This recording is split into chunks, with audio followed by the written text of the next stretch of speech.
Почитувани, ВМРО-ДПМН, предводена од Христијан Мицкоски, продолжува да действува против реформите во образованието, против интересите на граѓаните. Стана јасно дека зад повиците за бојкот, зад лажните вести за дигитализација во образованието и зад утрешните протести стои ВМРО-ДПМН. Партијата предводена од Мицкоски се обидува да манипулира со родителите и учениците заради тесно партиски и бизнис интереси. Наместо да покажат конструктивност, ВМРО-ДПМН и Мицкоски по секоја цена се обидуваат да го обструираат процесот за дигитализација во образованието.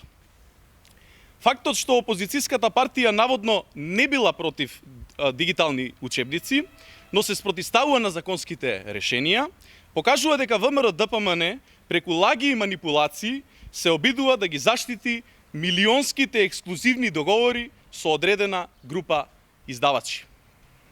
Толку од интересот на ВМРО-ДПМН за образовниот систем.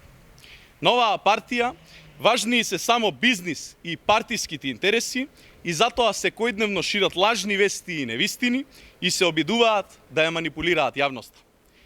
ВМРО-ДПМН се спротивставува на секоја реформа, на се што е во интерес на граѓаните и на државата. Токму поради таквото нивно однесување, оваа партија 6 пати губи на избори и уште долго ќе остане во опозиција. Ви благодарам.